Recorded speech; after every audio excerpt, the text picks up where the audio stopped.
Linda. Barmeni.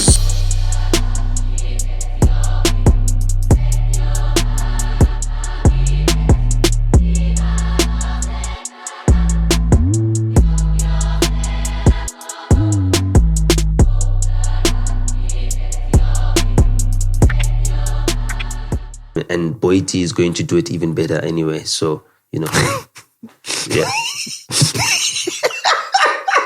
and it's going to be funny, though, because, it's going to be sad because Cass is going to watch his ex just become a better rapper than him.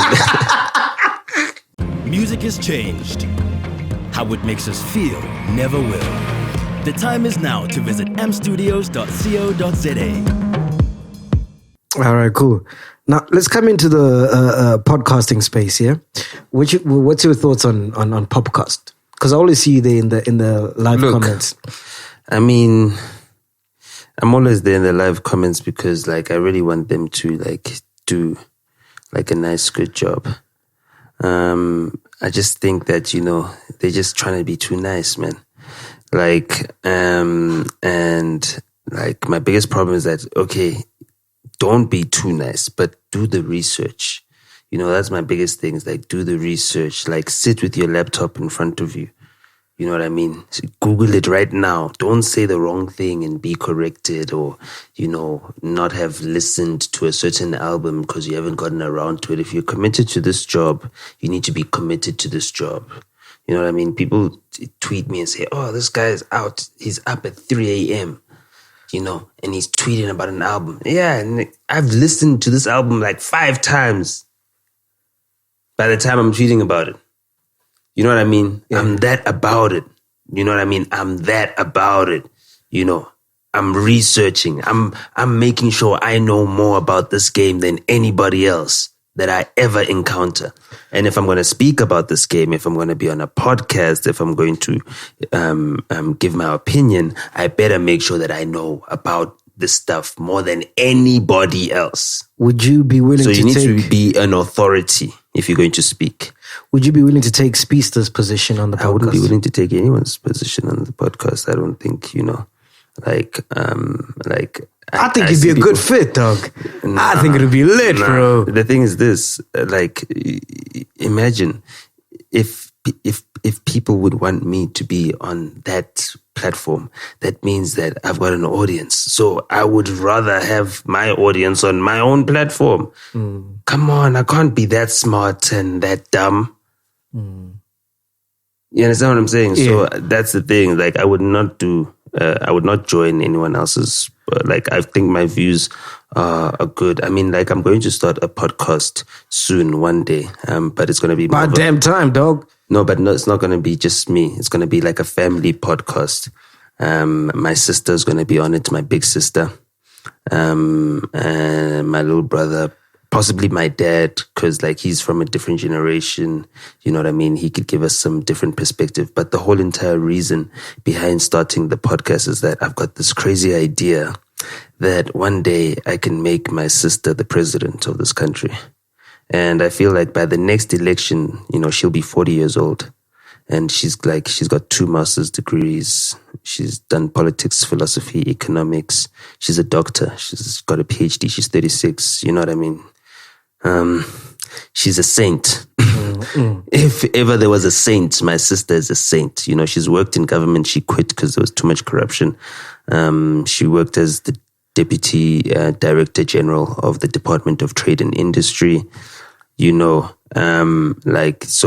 we're going to start a little family podcast basically to show people, how we became who we are, in the So she's your next project. She's my next, I've got a bigger project. It's if I could take someone from K1, from just being a signee at Bada Bing to being, the most awarded male artist at the South African Music Awards, to be the best-selling hip-hop artist of all time, to sell 2 million copies of Nyasfela Ngawe, which is a song I co-wrote as well with Yanga and Tapsi. to sell 1 million copies of Ngut, which is a song I produced and arranged, and sought out Casper for. You know what I mean? Because the reason why he was on that song is because of me. And nobody else involved in that song wanted him on that song except me. And it was my decision to make. So, and I knew that having him on that song would connect the Zulu-speaking parts of, or the Nguni-speaking parts of this country with the Pedi, Tswana, Sotho-speaking parts of this country. And that would make it like a super smash hit. And I got that idea because I had a conversation with Professor. Professor? Yeah, come on. He was telling me that, Questa's going to be big, dog. He's going to be bigger than Double HP. And I was like, how is he going to be bigger than Double HP? And he's like, you see, the problem with Double HP couldn't connect with KZN. He couldn't connect with most of Mpumalanga. He couldn't connect with Eastern Cape. He couldn't connect with Western Cape because of the language barrier. But Questa can connect with all of those. And then that gave me the idea. Then that means that Casper is the perfect guy for Ngut, because if we've got all those other areas, and then we've got all the other areas, then we got the whole of Mzansi, So, just the mind behind thinking about plans like that takes a lot of social engineering, for me to think that a song can be a song that millions of South Africans can love, so that 1 million people buy it, or it sells 1 million copies. 1 million copies sold doesn't always necessarily mean 1 million people buy it. But if I can do that, just off an idea I had, being able to orchestrate that space, right? And knowing that space very well, the music space and what goes into the hearts and minds of South Africans, you know what I mean? It's even figuring out like what works on radio. You know what I mean? We won 6 summers.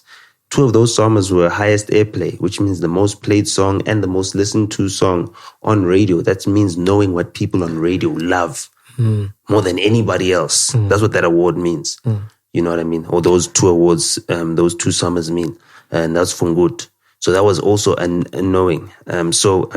When I bought this shoe with that last 600 Rand, I bought it at Boulders. You know Boulders? Yeah. Bought it at, I think it's either Sidestep or something at Boulders. Yeah. And I walked around that shop for a long time.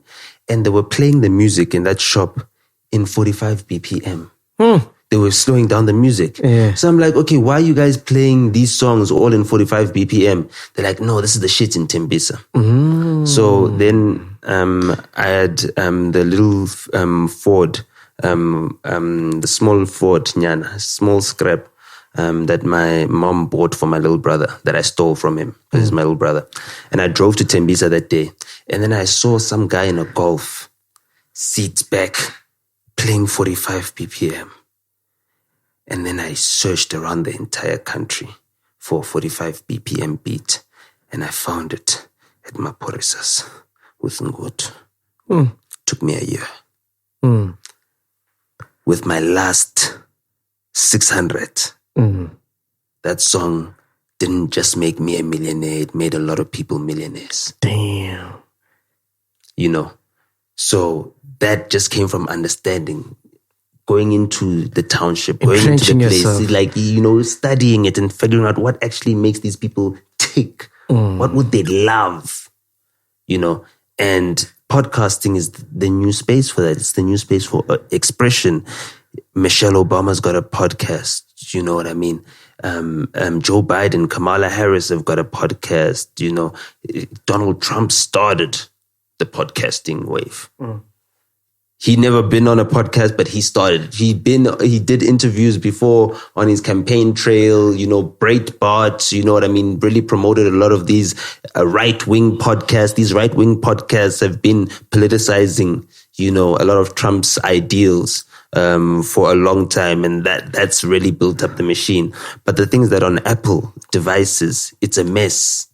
Podcasting, you can't find the podcast you want. So Spotify just simplified it by making, just like they simplified finding music, they simplified finding the podcast that you like. That you want, yeah. And now everyone else is catching on to podcasting. There's big podcasting networks, you know what I mean? And, you know, the podcast has got an opportunity to break into that.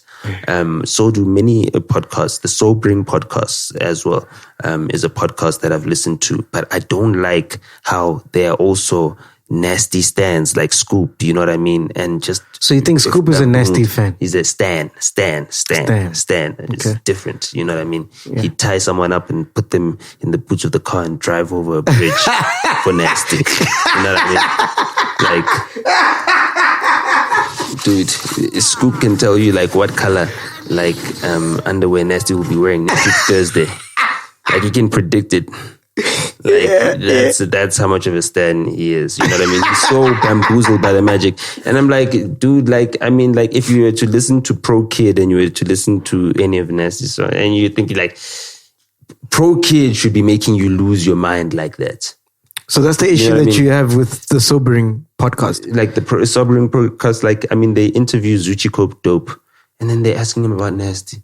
And they ask everybody about Nasty. And I'm like, okay, no, hip hop in South Africa is so small. They've been now brainwashed so much by this whole entire thing that that's all they see. And that's why so many kids never break through, because all we see is the same cats all the time. And the media trains us to think that a South African hip hop artist needs to be Nasty C or Casper or AKA and nothing else. What's the solution? You know, the solution is to ensure that we go to the townships and we elevate. We find the Questas of Katlehong and we make them the superstars they deserve to be, so that the other kids in Katlehong can believe that they can be superstars being themselves. We find the Shoma Joses of Elim and MTV and Viacom take her to the BETs where she is able to win, and then she's able to become a superstar, and we say, okay, fine, she needs to be given an international platform. You understand? That is what we do. We find the real, true South African talents, the authentic ones.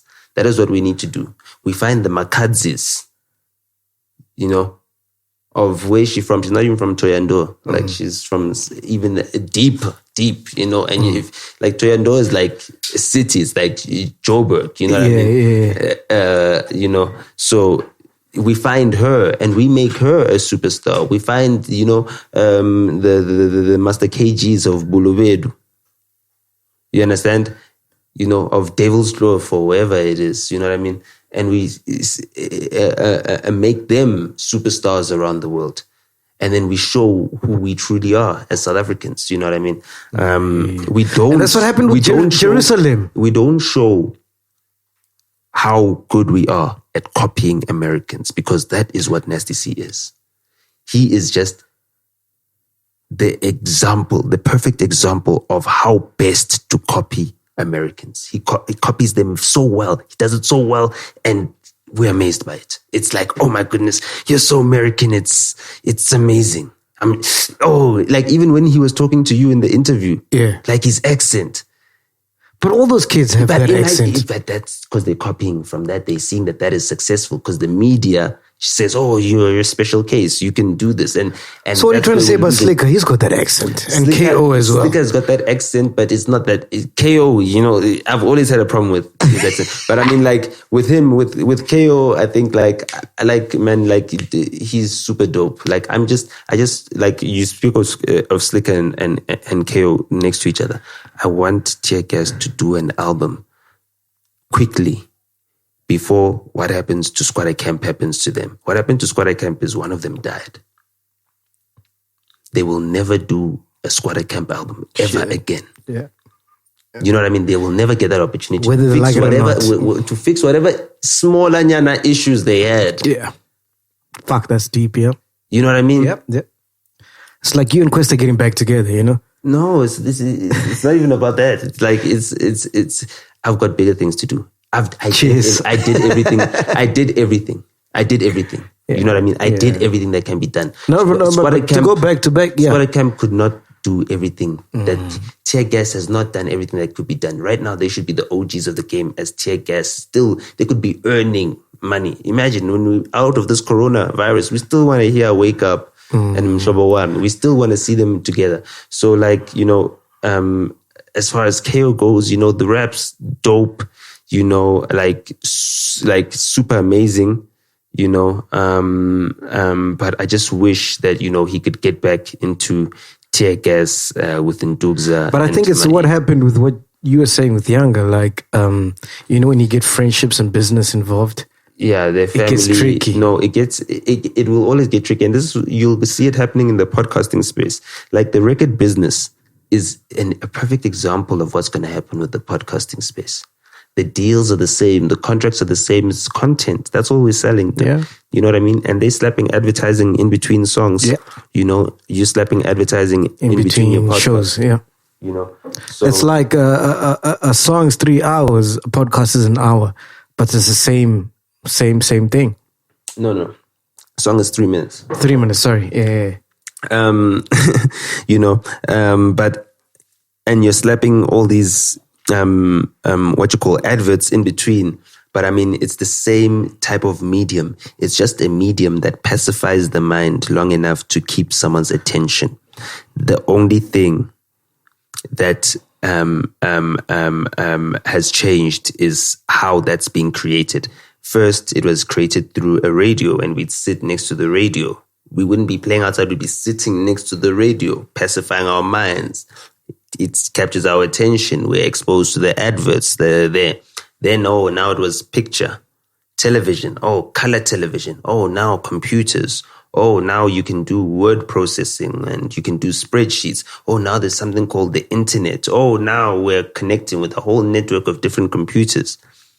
You know what I mean? And that's the same thing. It's just like we're just pacifying our minds with new things. And, the perspective that you would have if you speak to someone who's like 70 years old, they'd be like, hey, man, this is not new. We had something like this and this is what it did. So, we can see that happening. We've had the record business and this is what it did. I worked in the record business. I know the record business very well. You know what I mean? And I know how to now convert from that into doing this podcasting space and everything else. So, I don't really want to find myself doing anything other than, my own podcast. All right, cool. I got some questions. I got some questions here from my chillers. My chillers love you, man. Yeah, man. I always get tempted to like join in on the live chats. You never on our live chats? I'm always there. I'm watching. Karamo Maile says, how far is the battle to get equal contracts for artists with major labels like Universal, Sony, and the small ones like Ambitious? Yeah. You see, the thing is that why are you picking on the small ones like Ambitious? That's the first problem. Ambitious is a black-owned company. Whatever Ambitious is doing or has done, we want them to continue investing in our local talent because they've done great work with the talent that they've invested in. We want them to do good business. But do we know that the environment is there for black entrepreneurs to do good business? Because we've heard the same story over and over again. And the major corporations, they have market share and they can dictate the type of deals that they want. And they have the deals that basically strangle everybody else to taking loss-making margins. And that's the biggest problem is the dominance of the majors. So, in my current position, I get to play a role in basically helping the independents. Yeah. And I'm very passionate about helping the black-owned independent labels to ensure that, they can retain ownership over the rights of the music. They can market it globally as well. And that they can retain a lion's share of the earnings. Mm-hmm. Because that's the difference between distribution and licensing. Yeah, licensing. Licensing is like, basically you get the short end of the stick, and they use their machine to sell it everywhere. Propel. You know what I mean? And I've been through a licensing deal. I mean, that's what we had for Dakar 2 and everything else up until, this last release, Too Scaife. So was the end of that deal. Give me the difference between licensing and distribution. Licensing is basically where they borrow, or they say for a certain period of time, we will have the exclusive right. We will act like the owners of this content for a certain amount of time. Yeah. We will market this content, we'll make sure that it's selling everywhere. Yeah. We'll do that, but you need to deliver this content fully. Okay. You need to make this. You need to make music videos for this. How you do it? We don't care. And then you're gonna, for that, once we're done selling and making everything, we're gonna give you like maybe between 10 to 30% of that. And we've made 70% from your hard work. From all your hard work. Okay. That is licensing. With no monetary injection. No. Okay. No. Maybe there is a licensing fee. Sometimes there's a fee. Like sign-on fee. So yeah, there is. For big. If you're really big, they give you, if you're Elaine big. Yeah, yes. You understand? Yeah. But I mean, nobody else is as big as Elaine. So I mean, but like, and distribution. So that's why I'm saying. That's why I'm saying her, because she's like an exception. You know what I mean? If you are maybe, then you get a fee. But and distribution? Other than that, distribution is a different story. You do all the work, okay, and all they do is put it up on the stores and market it and say, okay, we'll get you featuring, we'll get you a cover on this playlist or whatever. Yeah, but you do all the work as well. But we take 10 to 30%. So it's like licensing, but the other way around. You understand what I'm saying? Got you.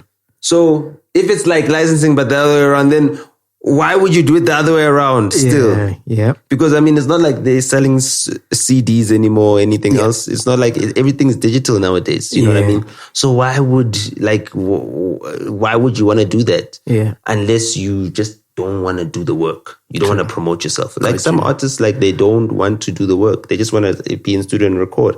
And that's fine. Just know that, you're going to be paying everybody else. You know what I mean? Just like you were saying to Nasty, all these people around you pay everybody. Imagine that. You pay so many people. You really love Nasty. I think I'm going to take a drink every time you mention him.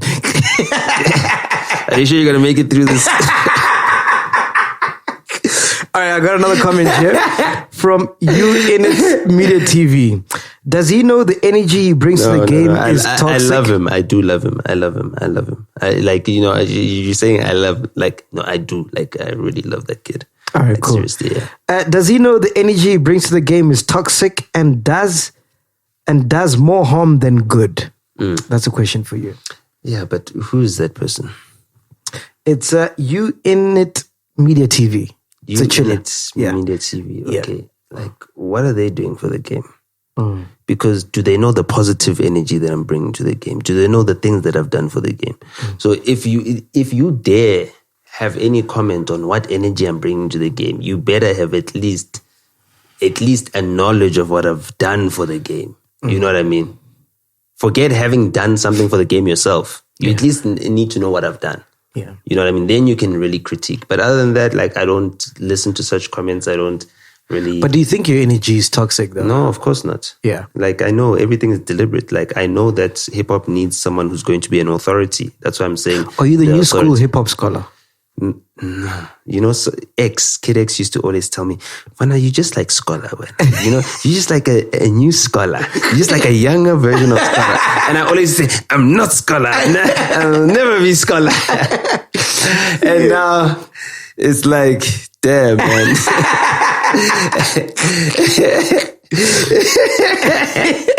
Oh, damn. It's like, I always told myself, I'll never be scholar. I'll never be 30. No, I'll never. And now I'm 30 and now I'm like, oh man, I'm the new school hip hop scholar. Oh my God. You know what? there needs to be a new one. And that's the thing. The podcasting space is also going to need that. I mean, you are also doing that role in the podcasting space. Yeah. Len is doing that, saying, this podcast, they're not doing this. This one, they're not doing the right things. This one, you know what I mean? You got to show guys that, this is the way we need to protect this thing. 100%. We need to do this the right way. And, we can't allow our best assets to be bought out by other companies. Why do you care so much about this shit, dog? Like, imagine if Steve Biko was owned, like the real Steve Biko, not Nasty C. Imagine if Steve Biko's writings and content was owned by some white company in France or something. That's what it is when Nasty C is owned by some white company in France. Why do you care about this? You understand what I'm saying? I understand you. And do you know what that means? We're losing our cultural heritage. But why do you care about this, bro? Someone else. Why do you care about this, bro? You need to care. Bro, your family's rich. You got a nice life. You've been in the north. You got all the money in the world. You can do whatever you want. Why the fuck do you care about this industry? That's the thing. That's the thing. Imagine, I've never had to work a day in my life. I've never had to sleep on floors in Katlehong. I never had to sleep on floors in Butterping. I never had to sleep on floors outside M&A in Sandton. You know what I mean? Just so that I could save up enough money to pay the DJs that I'd booked on the night. You know what I mean? I never had to do any of those things. I never had to say, damn it, instead of paying for cabs, let me walk from Sandton, you know what I mean, city to Four Ways. Let me walk to Randburg. But why? Why do I do that? Because I wanted to build something that was bigger than me. You know what I'm saying? And I felt like hip hop could be a vehicle for youth expression in South Africa, especially for the new youth, the younger generation. I was born in 1990. You know what I mean? We were the first generation that was seeing freedom. And I don't feel that this country actually got real freedom. Black people didn't get real freedom. For me, like I've always been like, I'm not shy to talk about my privilege. I'm a privileged kid. I'm not like you. You grew up in Venda. Like my grandmother was born in Joburg, bro. You understand? Like my grandmother came out of my great grandmother's vagina. You know what I mean?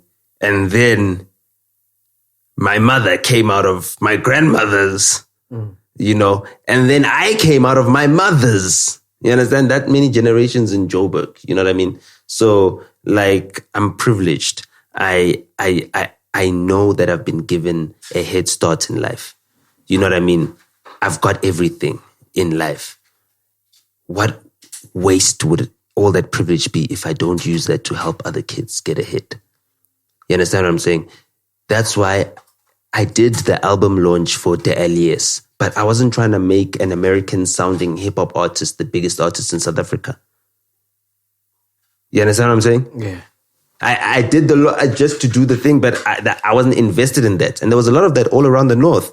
I went to the hood and said, yo, this hip-hop thing. Today, some kid called me. He's like, yo, man, I just had a meeting with some big corporation and they're doing some campaign on Gussie hip-hop and everything else. And I just like to say, yo, man, I know that you helped and contributed to making this thing like commercially viable, And I just like to thank you because today I'm in a boardroom. I know you don't know me. I've never met you. You know what I mean? But you've made this commercially viable and I'm able to eat today and feed my family because of something you invested in. And that's all I wanted. It's not about making me rich. It's about making everyone around me rich. Everyone around me rich. Everyone around me rich. I don't have to have money, have to have chains on me. I don't need to floss and everything. But everyone who I touch or who I've got an influence in their lives progressing ends up succeeding. Touch me, boy. Touch me. Touch me. You understand? And that's my gift. And, I've been able to give that gift. It's taken so much from me, but it's given me so much. And, look, I mean, my best friend, Young Chief, best hip-hop album. No one believed. We slept on floors together, me and Young Chief. You know what I mean? We believed in South African hip hop when people didn't really believe in it. You know what I mean? That's my best friend. We did everything together. You know what I mean? Like, we got evicted from places. We got blacklisted. You know, he had to roll joints just to make enough money to eat once a day. You know what I mean? Just to stay in Joburg. You know what I mean? Like, and my best friend, like, he didn't have what I had. He didn't have a dad. And like, my dad is like Dr. Phil. My dad is literally like Dr. Phil. My dad is the most amazing dad anyone could ever have. And I still have him. Younger, my best friend didn't have his dad. And I was like, I can't give you my dad, but I can be a friend who can show you how it would be if your dad was around. I didn't get that. Could you try again? Series. I didn't get that. Let me try again. So like my dad being such like a great father figure and everything else, like I had this moment where like I had a car accident. I'd just driven back from Opikopi. I went to go watch Shoma Josie perform. Actually, it was her first time playing at Opikopi. Questa was headlining Opikopi the next day for the first time, as well. First time him there. That's a big deal. That was like, a big deal. He was like headlining the main stage. Yeah. You know what I mean? And she was there the night before. I wanted to see her play. Cool. I drove there, drove back, drove to the club for his birthday, drove and then passed out while driving. You know what I mean? My car. And crashed, you know what I mean? And then I went back to my parents' house, which is not too far from where I am anyway. It's in Foyers. So I get there and like I'm losing it, you know what I mean? Because like my dad like had them tow like the car and like he told them to try and put it up and our driveway is too steep. And I told my dad, like, don't get them to do that. So they drive the car, dude, like my R500,000 rand Mercedes Benz makes the tow truck slide and I just had a car accident. They towed the car and now it's getting crashed on the tow truck. I lost it to my dad. And I lost it. You know what I mean? It was like one of those impassioned moments. And like, I was raised in a family where anybody and you can say anything. You know what I mean? We were raised to say anything. Like, we don't teach our kids that they can't say something. You know what I mean? They express themselves. And dude, a younger nearly cried. Shit. You know what I mean? He nearly cried. He's like, dude, how do you lose it to your dad like that? I don't care. Like, man, I don't even have my dad. I don't have a dad to lose my mind to. Did you watch his podcast with Ricky? I watched it, and that was the first thing I noticed. I was like, oh, these guys, they're crying about their dads. I laughed. I wouldn't lie. I was like, guys, you guys should have discussed this before. Cry it out. I was like, Ricky wasn't ready for that one. I cried. He cried. And you know what? I was like, you know what? They need to do another interview because for me, like, then they didn't get to the meat of anything because now they made each other cry and now they're soft. Now they're both soft. Now they're not going to ask juicy things. I was like, I feel robbed. So, like, that's why I felt like, I need to help people. I need to help people. My dad could have had a big mansion in Bryanston when we came here, but he chose to educate all of my cousins. He educated my mother's siblings, my uncles. Like, he took them to being like engineers and everything else. You know what I mean? And he didn't. Have you realized out of your whole family, you like the black sheep, dog? You don't only chose entertainment because they're all fucking successful, bro. Yeah, well, my little brother, he's also in fashion. Oh yeah, he started fashion now. Yeah, he's starting fashion, and I remember seeing him at Black O when he was still young. Yeah, exactly. He was 2 years younger than me, but he was right here with me. But because we're my mother's precious boys, we don't spend too much time together because it's risky. All right, cool. Listen, we're gonna play a game now. It's called One Must Die. I'm gonna give you 2 hip hop artists, and you must tell me which one must die. Okay, I love this game. First one, I think I know you're gonna say. Okay, Costa Titch, Chad the Don. Chad. Well, what's your fascination with Kostatich? It's not my fascination with Kostatich. It's just that I told you in that first podcast that this Kostatich guy is going to shake up the game. Did you say it in the I did. manager's interview? I did. I said Kostatich.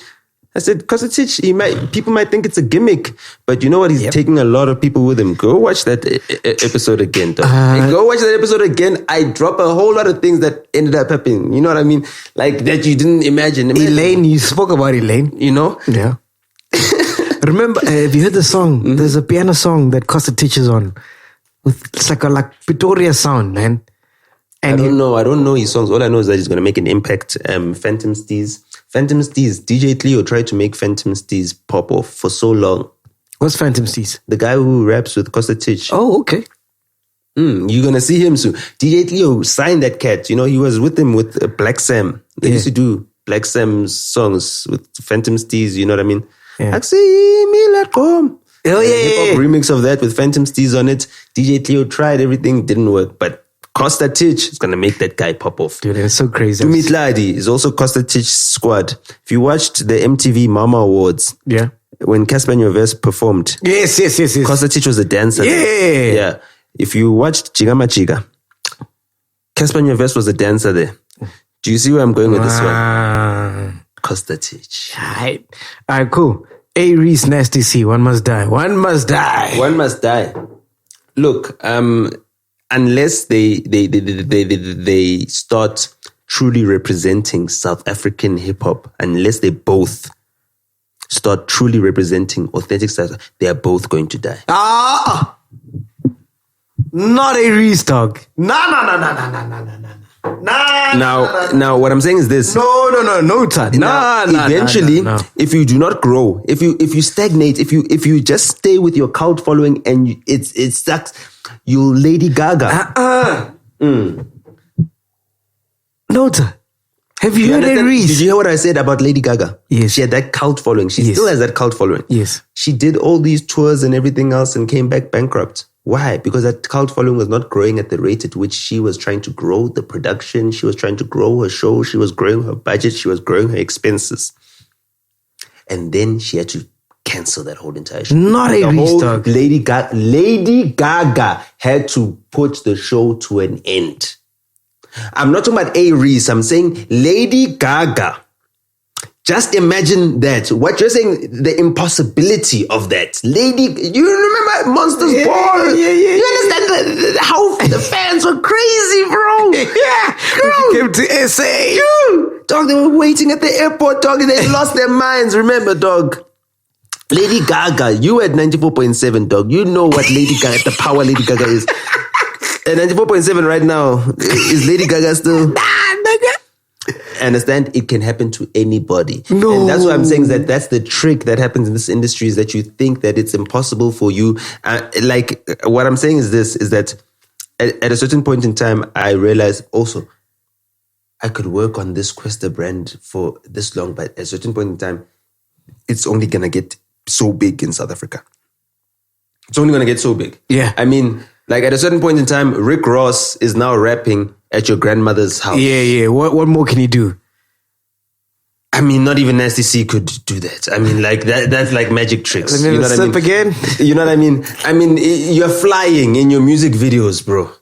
You're flying. You're a superhero in the car seat, dog, in your music videos. And let me tell you something. Slicker said this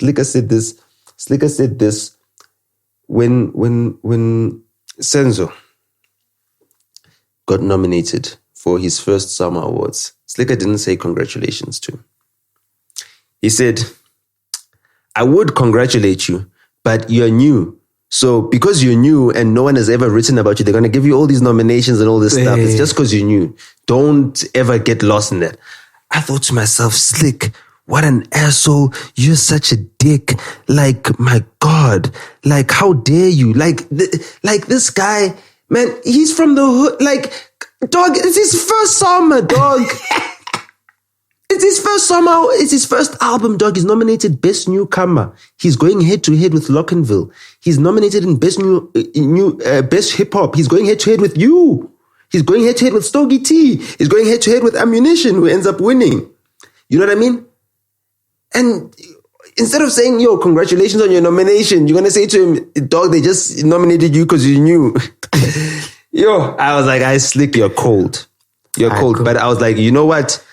In time, I was like, you were right. And sometimes you need to pour cold water on the young egos. You need to pour cold water so that they don't get blinded by these things. Because all it is, it's a panel that decides these things, bro. And then they decide if you win or you lose. And if you win, that could change your life. It could change your livelihood. It could change your whole entire family's life. If you lose, it could also change your life. You could end up being poor forever. Or you could end up realizing that, okay, fine, I need to find other ways to validate my work and my success and get credibility other than these awards. Or you get lost in trying to chase awards and everything else and you lose everything. You understand? Like the power that these people have. If Kwesta didn't win 6 summers, no one would ever recognize him. True. Because the same niggas that would, be with him in like, let's say, Amantombazane, like you're talking about that remix. When we're launching that video, them niggas didn't even want him to sit with them. What?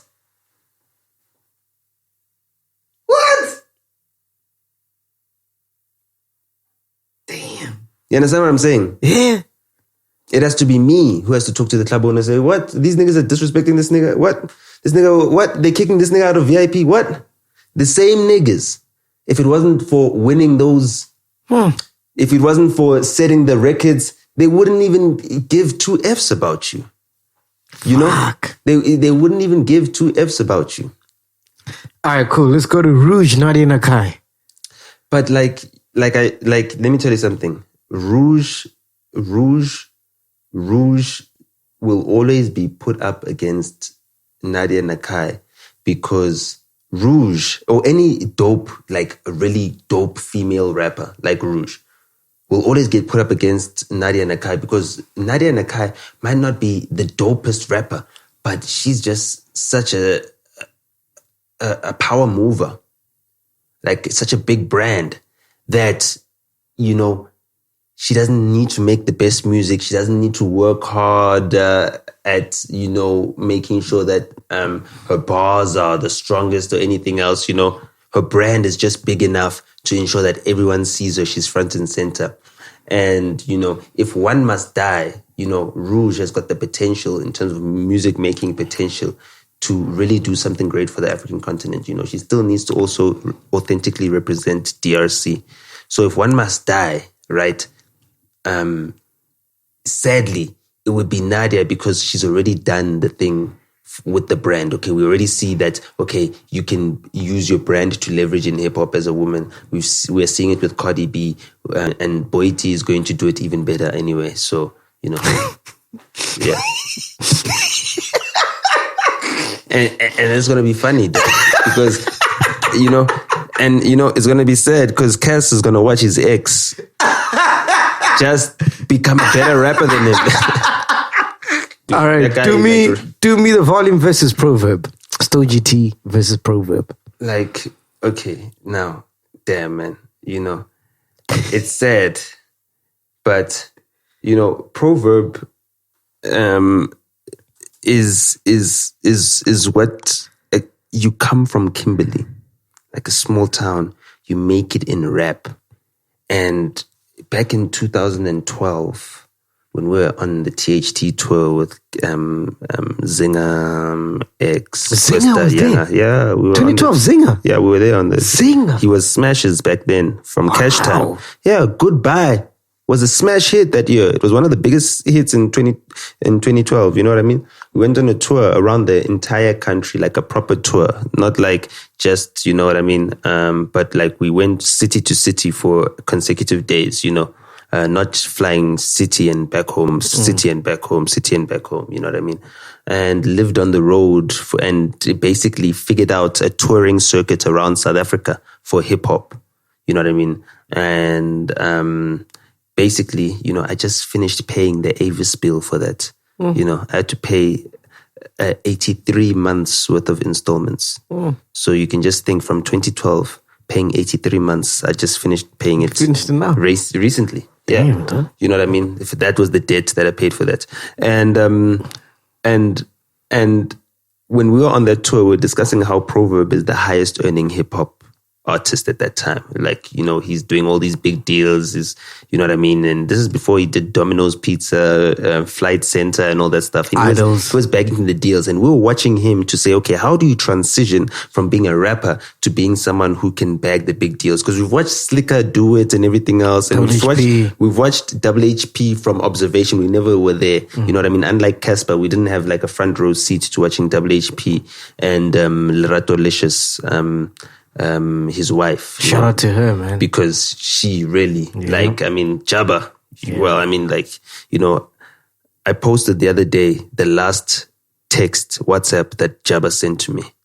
I can't believe, he sent me a text 12 days before he killed himself. He sends me a text to tell me that he's going to kill himself. Obviously, I didn't know because he said, bowing down, King Nota. You've got that? So I thought, I've got the text. I've got that on my WhatsApp. I've still got that on my WhatsApp. And when he sent that to me, I was like bowing down. Like, what do you mean? Like, I didn't want to embarrass him. So I was like, no, you don't need to bow to me. I didn't acknowledge it. Like, I just received that text. I was like, okay, now you're just being a bit extra. Like, what do you mean? Man said, I'm bowing down. Like, I'm out. Like, this is the last you're hearing from me. 12 days later, he'd killed himself. And how are you with Lerato Licious? Like, she's like a big sister to me. She's helped us a lot. She and the Mahogany crew carried my best friend Yanga in the times when I couldn't even help him out. Yeah, like when he was dropping his first couple of singles, the 2015 freestyle, you know what I mean? When he said one day we'll see who's going to be at the top of that top 10 list. And, 2015 freestyle was like 6 years ago. And like at the end of this year, he's going to be the hottest MC, Younger Chief.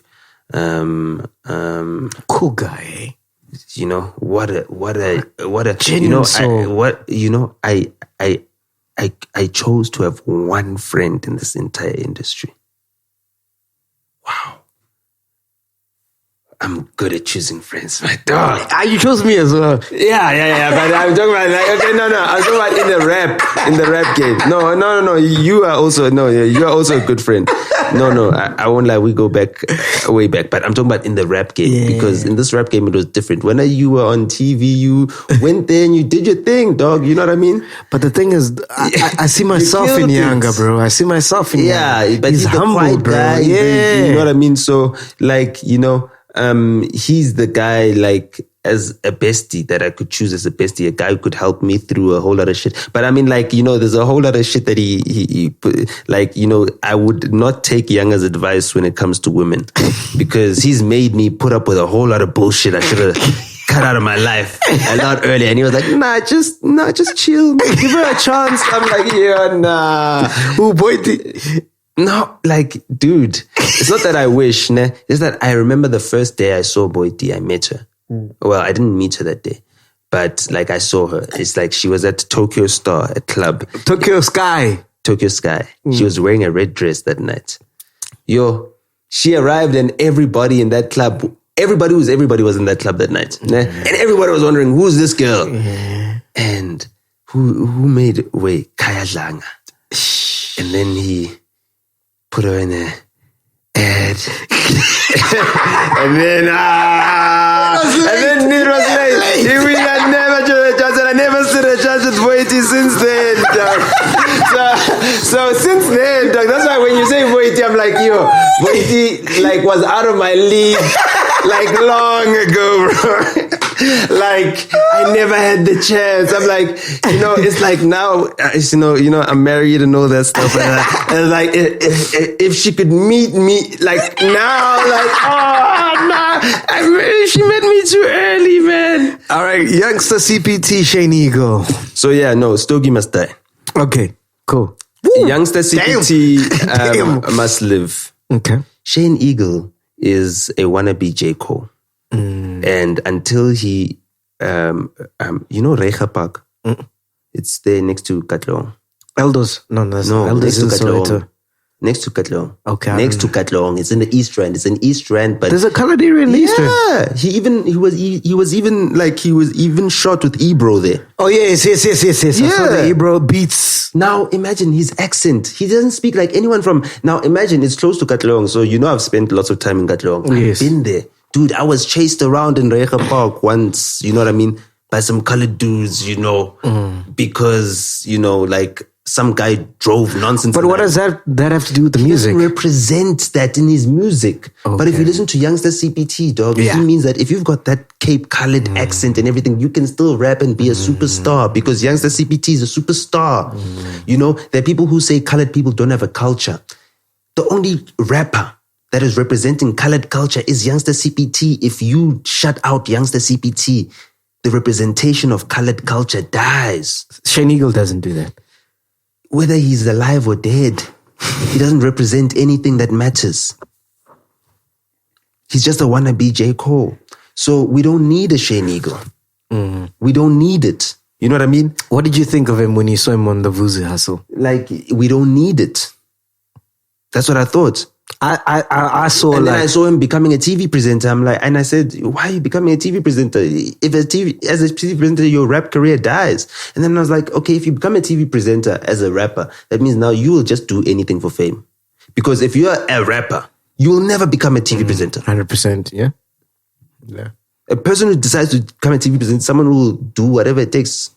But when I saw him, I thought to be on TV. Here's a new school, AKA. No, because AKA, listen to his music, dog. He represents the culture. Listen to the message in his music. Yeah. These kids talk about Versace. They can't tell you shit about Chris Hani. That's on Run Josie.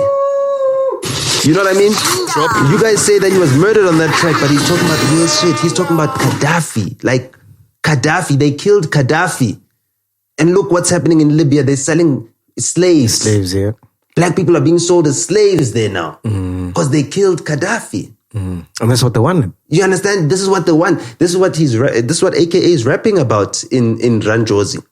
This is what he's talking about. He's talking about... What is he saying? Run the lyrics? Yo, I need to go to Genius. Let's go to Genius. I need to go to Genius. Let's go to Genius. Was Run Josie that deep, dog? Yeah, the AKA's part was that deep. But obviously the Shishirizangendo parts is much more appetizing. It's much more exciting. So that's the one that will get people saying, bars. You know what I mean? And it's like, okay, it's just a little bit more misogyny. You know what I mean? You got it there. Listen, started from bottom, was rolling around in a Toyota Bucky because he was driving around in his mother's Toyota Bucky. The summer is ours. I'm hungry for power. Gaddafi. You turn on the tube, which is YouTube, and all that you see is Versace, which is Migos. All that you see is Migos. You go to my school, which is St. John's, and they can't tell you shit about Chris Hani. And we've all been to private schools. We've all been, you understand? They can't tell you shit about, this ain't the land of the free. South Africa is not the land of the free. No propaganda machine. I'm not being a propaganda machine. I handle my flag on the screen. Then I light a candle for Deebs. As in Madiba. I light a candle for Madiba. Okay? I'm smoking the jets. Smoking the black cigarette. Smoking them like cigarettes. Taking it straight to the head. Drinking select, like Jameson Select Reserve, this is the sweetest revenge. You know what I mean? The hook talks about Nkosi Sigelela, Tina na MacG. That's TKZ. That's Tukolo. Yes, that's MacG. You know what I mean? So AKA, when he was writing this, he wasn't trying to murder whoever else is on the song. You know what I mean? His second verse is like, I'm something like Haile Selassie. What's the emperor of Ethiopia, the country that was not colonized, the only country that was not colonized. The guy who resisted the Italian occupation. The guy who gave a gun to Mandela. Do you know the story about Mandela's gun? The book, Mandela's gun. Haile Selassie gave him a gun. This is what he's talking about. You know what I mean? And he put that in Run Josie. In Run Josie, beautiful woman and jazz seed. Godspeed to my competition. Fuck whatever your palm reads. I'm on a mission like foreign militia. They politician and hot seat. Fuck with the gods. Top of the charts. Name a level I can't reach. Better check credentials. Better check, protect the temple. Remember Petr Cech had to wear yes, to protect his temple. Yes. The Chelsea goalkeeper. Do you want progress or do you want Rolex? No, dog. This is better make mine presidential, influential, more gold bottles, no role models. This whole motto is fucked up and we all follow. No Gupta Gate, no magistrate, just mummies shaped like Coke bottles. In 2014, we were talking about Gupta Gate. Just no Gupta Gate, no magistrate, just mummies shaped like Coke bottles. Banknotes falling. No foreign, no problem. Madiba faces in briefcases like Zim dollars. Say our father. Ooh, this is okay. Ranchosi. Cause, sigelele. Tina's always hanging. And you still want to shishilisa ngendo nupanze and you open fire business. Yeah, you're talking about characters and your career is over. Intelligence, juxtaposition. It's like just the misuse of the word juxtaposition. Because just juxtapose those two verses.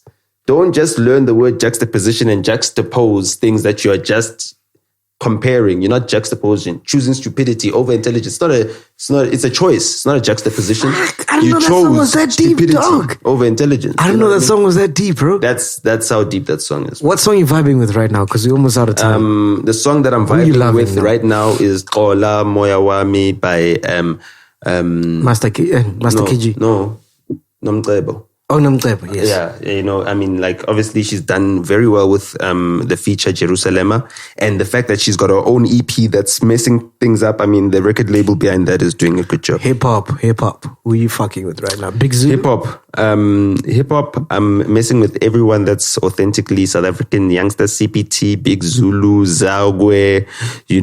I'm messing with everything that's local. Obviously, I've got too much love for my boys TLT. Who are still out there, you know what I mean? Why do you think TLT has never landed?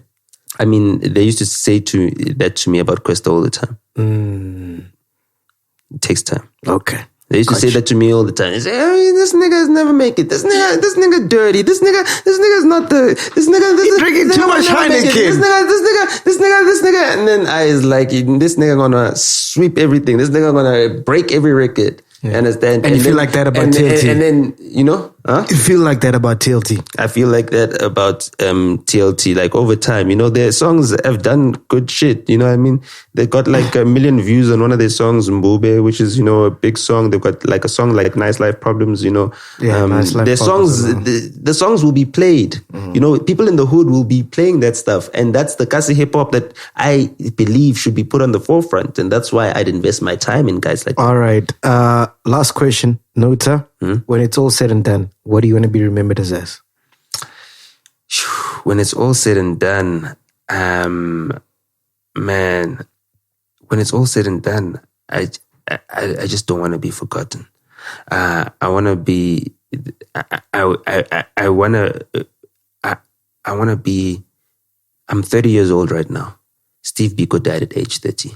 I want to be what Steve Biko would have wanted me to be had he lived a full life and been able to see me rise to my full potential. Like, that's what I want. That's like, I want to be the reason why Black people are enterprising, are free, love themselves, care for themselves. I want to be the reason why Black people take pride in their heritage and their culture. I want to be, one of the reasons, especially young Black people, like the generations that are coming after us, because I feel like they lost out on being taught to love themselves because their parents were never taught to love themselves. They were taught to hate themselves, and therefore they were incapable of teaching their kids to love themselves, and they've lost that. And we need to teach them through the art. You know what I mean? If Nasty C sounds American, he's teaching kids that they must hate themselves. You know what I mean? If Nsiki Mazwai is saying women who wear weaves are teaching themselves or teaching young girls that they must hate themselves, it's not that she's being spiteful. It's because are depraved people as Black people. We've gone through something that is the most horrific thing. It's worse than what the Jews went through with the Holocaust, and they never make us forget it. You know what I mean? We never forget about the Holocaust, which just happened 70 odd years ago, or 60 or something years ago. You know what I mean? But we forget about what has happened to black people over the past 500-600 years. To Africans, we forget about that. And now we are Africans in this modern day, and we're supposed to move on as if all our ancestors haven't been through suffering, as if we're not a shadow of what we should be, as if we are whole. We're not whole as black people. And we need to help each other become more whole. We need to be honest with ourselves. We need to be honest with each other. And we need to be honest with our culture. And we need to hold on to it for dear life, because if we lose that, if we lose our essence, we'll lose any opportunity of ever emancipating ourselves, of ever enriching ourselves. We'll be poor forever. That's the worst poverty, is that our poverty is not that, we don't have money or anything. Our poverty is that our minds are owned by our slave masters. We love him so much, we want to be like him. Cyril Ramaphosa, our own president, all he wants to be is a deputy white. You know what I mean? And he doesn't espouse the values. Like the number one citizen in this country, all you see as an example is like, okay, this guy, he just was close to white people. White people trained him, and then he ended up becoming president of this country, because the last guy, who was a black guy from KZN, whatever, ended up becoming like a disaster. And the only way to fix it was not to put a white guy there, but to put a black guy who was trained by white people since he was a baby. Because black people are incapable of leadership. That's what Cyril Ramaphosa represents to every South African, is that black people are so incapable of leadership. You need a white or Western style leadership. That is what the Tito Mbowenis represent, because they are also Western trained, and they idolize that stuff. And that's what we're losing out in. And hip hop has always been a fight the power movement. Fight the power. You understand? South African hip hop needs to fight the power. Squatter Camp fought the power by precedent. You know what I mean? Like POC fought the power right at the beginning. You know what I mean? Kwaito, hey boss, say nah, don't call me kafir. That's fighting the power. You understand what I'm saying? Like, imagine how many white people were still calling their black workers kafir. And because they accepted it. My own cousin, you know what I mean, used to wave at a white farmer, and he'd always be like, Mora bas, and the white farmer would be like, Mora kafirki, and he'd be so happy that the bus called him Mora kafirki. You know what I mean? It took a guy like Arthur Mofokati to say, don't call me kafir, to conscientize the guy in a rural area to think, damn, don't call me kafir. That is the importance that urban culture has, urban music has. We are the free generation. We are supposed to be freeing our black people. You know what I mean? And like, I've been trying to do it with music.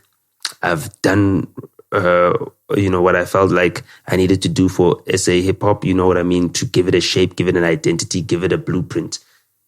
The kids that are coming on now need to look at the work that we've left behind and learn from that, and understand that they need to respect us, because we didn't have to do any of this shit. I didn't have to. I could be chilling at my parents' house, nicely clean. I'm well taken care of. I don't need to, get my hands dirty.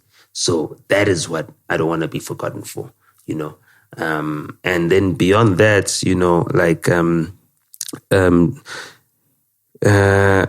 Dr. Basani Baloy, my big sister, needs to become president of this country. That's it, you know what I mean? And then we're gonna influence the country. I just want us to succeed as black people. We've been shown the wrong end of the stick, you know what I mean? And fuck. Yeah. And man, you're helping, as well. You're giving a voice to all this shit. It's not just like a MacGyver comeback, because I know you like to think of that. And Come back from what? because you're like, yeah, no, they fired me on radio, I've been fired. Like, forget you being fired, man. There are people who don't have jobs who are watching your thing, you're supporting you. People who don't have jobs, who are unemployed right now, are supporting you. So stop telling us that you were fired at 94.7. None of us have been hired, okay? Hey, I'm on Super TV, my nigga. You understand? Now you're on Super TV, so you're really trailblazing. You're really a pioneer. Your audience is also very committed. Like, I'd like to thank also the chillers because, I found a family, like a tribe. And that's the thing about podcasts is like, my wife was telling me, Ish, so your friends, Joe Budden and them, the contract did not go well. I'm sad because you guys were so excited when you were negotiating. I'm like, so my wife thinks me and Joe Budden were negotiating some contract with Spotify. And that's how it is. Me too, bro. Yeah. So now she's like, oh, you guys, I'm sorry, baby. Oh, I never thought of it like that, but so the real, podcasting becomes like your family. Yeah. And radio did the same thing, but I mean, radio has lost that because, it just became a commercial tool. It just became like adverts and everything else. And that's the thing. You know what I mean? We need to stick together. We need to make sure that black content stays in black hands. We need to make sure that black ownership, dude. It's not about, who and who, as long as the owners are black. You know what I mean? Like I said, as long as the owners are black, we need to hold on to everything. Podcasters out there, don't be signing any contracts where they own your content, where they can slap ads onto everything. Like, hold on to it. Do not take the easy check. No matter how hard the road is. You understand? Do not take the easy check. If you're going to do a podcast for a corporation, make sure you start with a short-term deal. You know what I mean? No longer than 1 year at most, because you don't know what will happen after that. You know what I mean? 6 months if you can. You know what I mean? So that you give yourself space to renegotiate. Right now, artists, you know what I mean? It's COVID. It's 2020.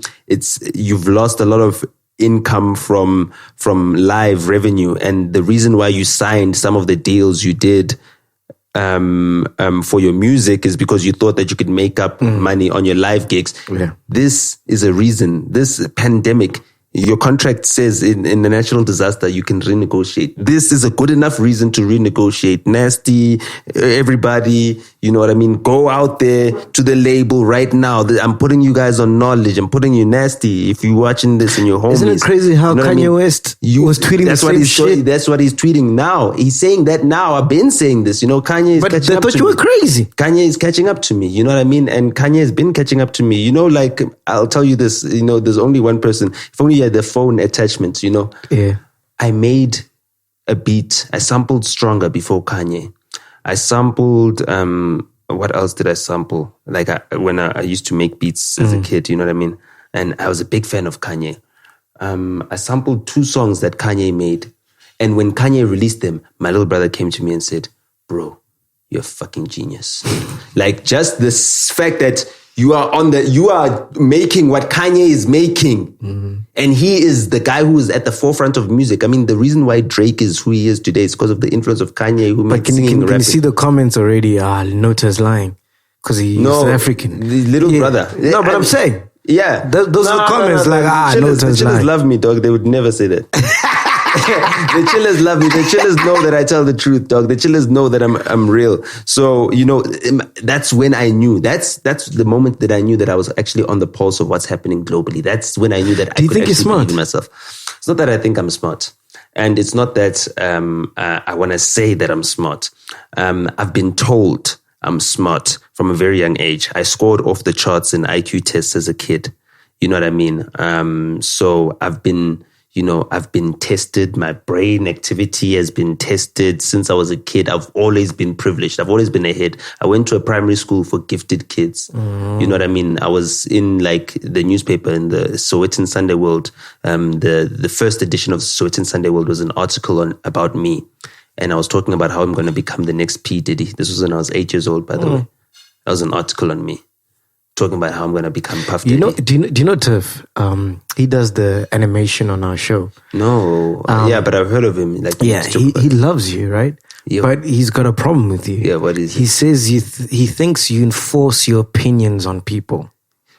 No, I don't enforce my opinion on people.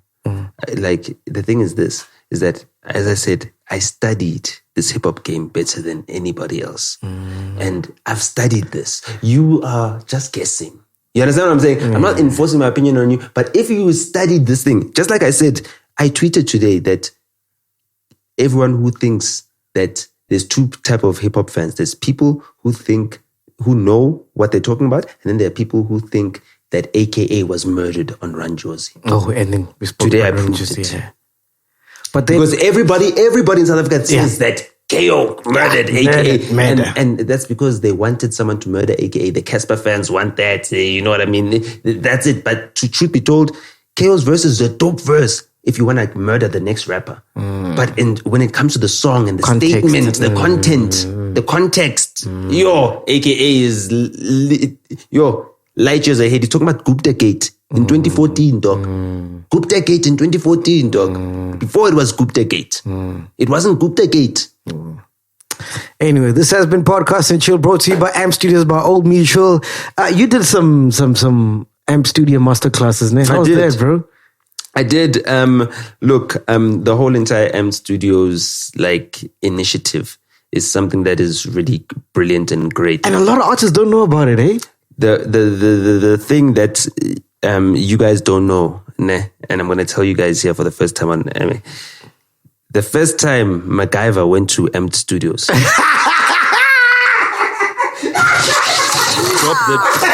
I called him. I said, "What are you doing? What are you doing today? What are you doing with your life? What are you doing with your life?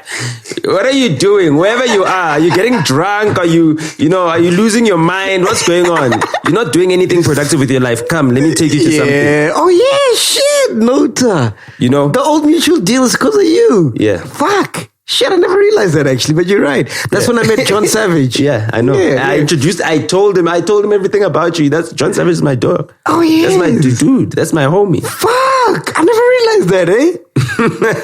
Shit. So, and this is exactly how it is when people think that when Nasty comes here and says, this nigga did nothing for the game. He just sat on people's On laps. an Old Mutual sponsored show.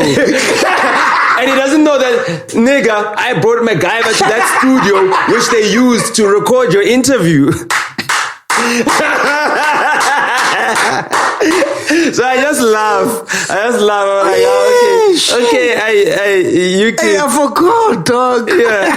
So, that's the whole entire thing. And that day when I brought you there was when they were awarding Questa his 100,000 subscribers. And you're like, dog, come through. Come through. Let me introduce you to these guys. Let me show you the YouTube guys. Meet these guys. Make sure that you're good because, you deserve a bright future. And that's how much I believe in the podcast. So, also there's the guy who provided you guys with the lights. Yeah, Monday.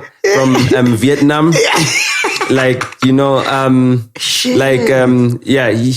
must just, stay strong. And at the end of the day, you must remember that he is the peacock. He is the prize. You understand? The woman is supposed to find him. He's not supposed to find the woman. The woman is supposed to find you. You need to be identified. You understand? So just work on yourself. Become a peacock. Make sure that your feathers are shining properly. And the woman of your dreams will find you. You understand? That's the only way to find a good woman. Because if you're going to compromise yourself, you're going to lie, you're going to shy. When is the wedding?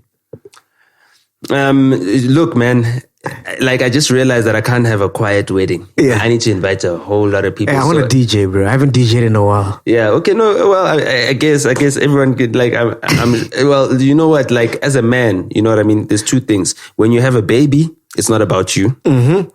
Unless you're...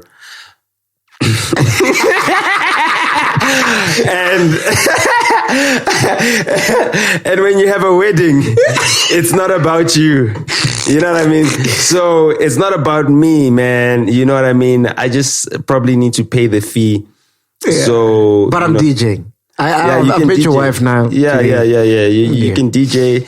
And then, I'm playing Nasty C all the way from the beginning to dog, my wife loves Nasty C. That's my problem. She keeps playing his shit.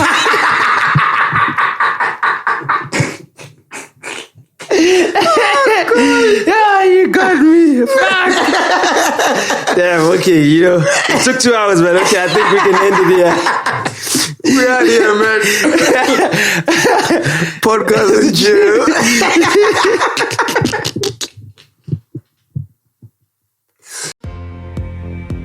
M Studios brought to you by Old Mutual. Caiaphas Semenya for me is a monument. He's definitely like up there, one of the gods of African music. I got to work with such incredible artists. I had Amanda Black here, and I had Maotela Queens, whom I love very much. Also, I had Bongizwe Mabanda, and Brother Questa, who was also on the song, was really incredible. And we have the legendary Reece, who was incredible drummer. And it's such an honor to have everyone on this record.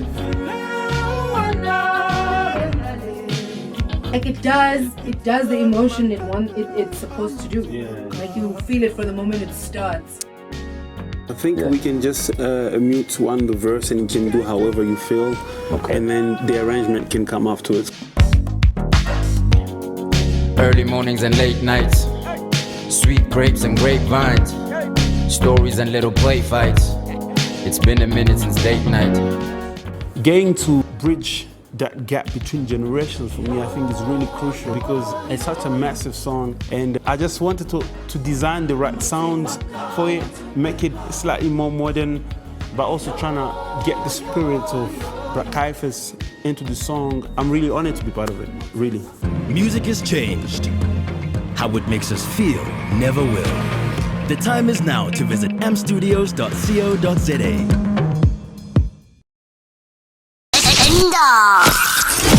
I mean,